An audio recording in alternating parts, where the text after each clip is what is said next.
साथ इस बीच स्मृति ईरानी का रुख करते हैं, क्या कुछ वो कह रही है प्रेस कॉन्फ्रेंस में। 2016, Rahul Gandhi went to an Indian university in the national capital.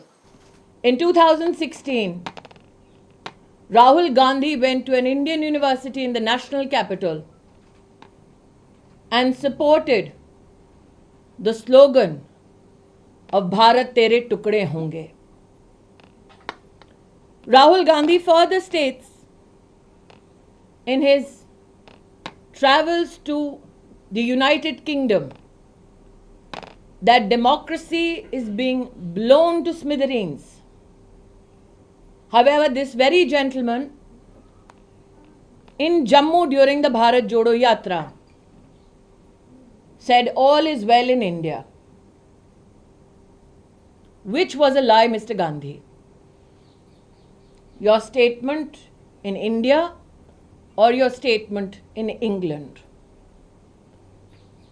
That Rahul Gandhi attacked not only the magnificence of the Indian Parliament, but also the supremacy of institutions such as the Supreme Court of India, the Election Commission of India, is now known to every Indian citizen.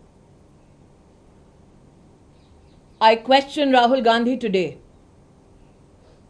that when he helps elect to Parliament a congressman who gives a clarion call to kill people,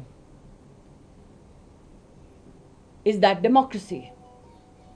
When the Gandhi family directs congressmen and women to tear papers and throw it at the speaker's chair in the Lok Sabha, is that democracy?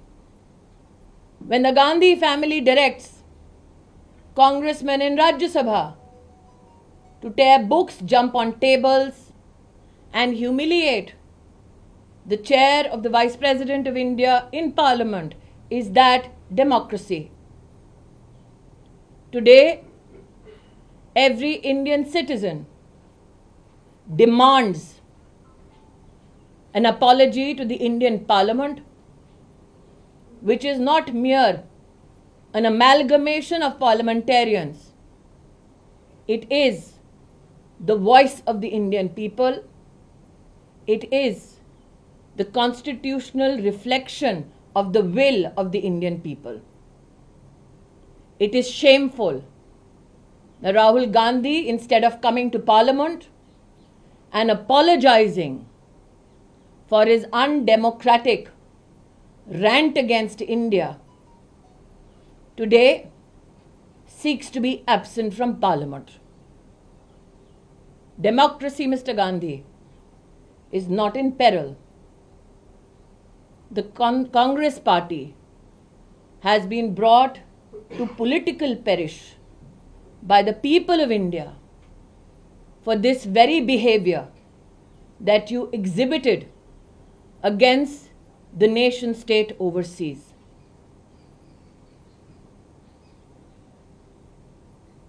Rahul Gandhi ने एक ऐसे देश में जाकर विदेशी ताकतों का आह्वान किया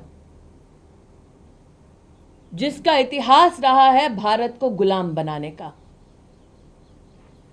भारत की लोकतांत्रिक व्यवस्थाओं की धज्जियां उड़ाते हुए राहुल गांधी ने यह खेद व्यक्त किया कि क्यों विदेशी ताकतें आकर भारत पर धावा नहीं बोलती।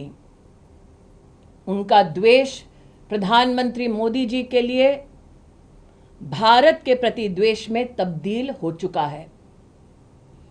मैं आज राहुल गांधी से पूछना चाहती हूं, आपने जाकर विदेश में कहा कि आपको हिंदुस्तान की किसी यूनिवर्सिटी में बोलने का अधिकार नहीं, तो 2016 में देश की राजधानी में एक यूनिवर्सिटी में जाकर इस बात तक का आपने समर्थन कर दिया जब नारा लगा भारत तेरे टुकड़े होंगे। वो क्या था राहुल गांधी?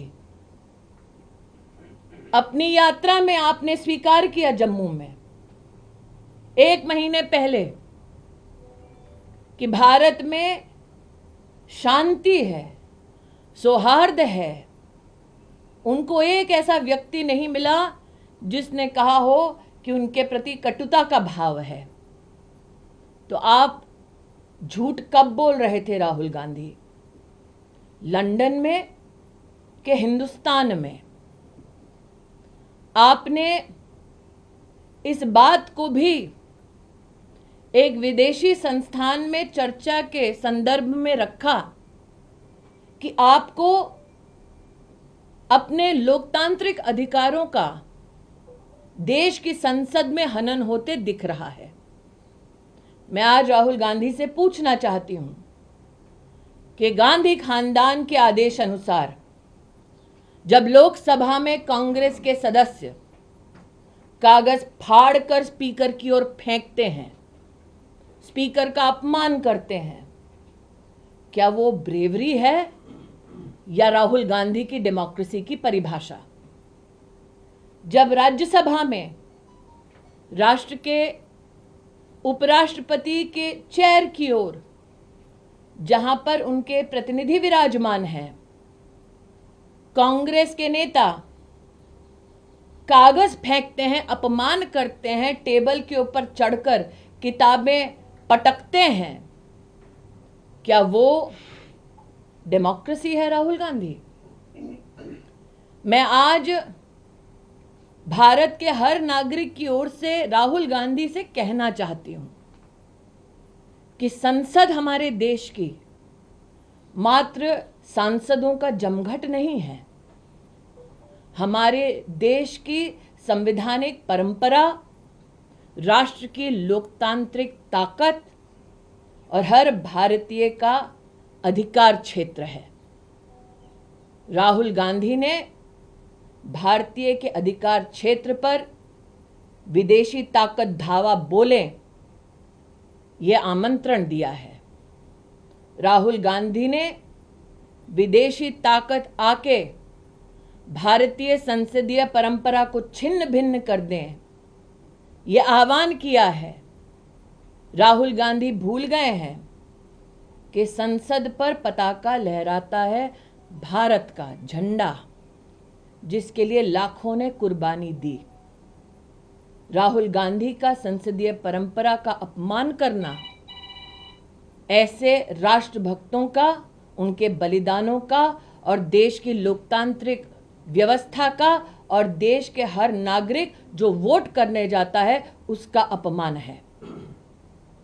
राजनीति में हार जीत राजनीतिक परंपराओं का हिस्सा है, लेकिन राष्ट्रनीति ये कहती है कि अपने राजनीतिक लाभ के लिए अपने पैरों तले देश की संसद को अगर रोधने का दुस्साहस करोगे तो देश जवाब मांगेगा, देश की संसद जवाब मांगेगी। आज मैं राहुल गांधी से कहना चाहती हूं, संसद से भागने की बजाय आकर संसद में माफी मांगे, क्योंकि अपमान उन्होंने देश की संसद, देश की संविधान और देश के वोटर का किया है। धन्यवाद। स्मृति ईरानी को आप सुन रहे थे, प्रेस कॉन्फ्रेंस करके उन्होंने राहुल गांधी के ऊपर साफ तौर पर निशाना साधा, कांग्रेस पार्टी के ऊपर निशाना साधा। और राहुल गांधी ने जो कुछ भी बयानबाजी करी इंटरनेशनल प्लेटफॉर्म पर, यूके जाकर कैम्ब्रिज यूनिवर्सिटी में जो कुछ उन्होंने कहा, एक तरीके से स्मृति ईरानी यहां पर कहती हुई नजर आई कि भारत की छवि को धूमिल किया गया है और जो कुछ उन्होंने कहा वो बेहद गलत है। और यहां पर एक बार फिर से साफ हो गया। देखिए, बीजेपी लगातार मांग कर रही है कि राहुल गांधी ने जो कुछ भी बयानबाजी करी उसके ऊपर उन्हें आकर माफी मांगनी चाहिए। और अभी भी बीजेपी अपने इस बयान के ऊपर कायम है। राहुल हमेशा देश का अपमान करते हैं। स्मृति ईरानी के ये बोल और बीजेपी का स्टैंड रखते हुए उन्होंने कहा राहुल गांधी ने देश का अपमान किया है। तो देखिए, राहुल टुकड़े टुकड़े गैंग के साथ है, ऐसा स्मृति ईरानी द्वारा कहा गया। और जो कुछ भी राहुल ने इंटरनेशनल प्लेटफॉर्म पे कहा उसको आड़े हाथों लेते हुए यहां पर स्मृति ईरानी साफ तौर पर नजर आई। विदेश में देश को बदनाम किया गया राहुल गांधी द्वारा।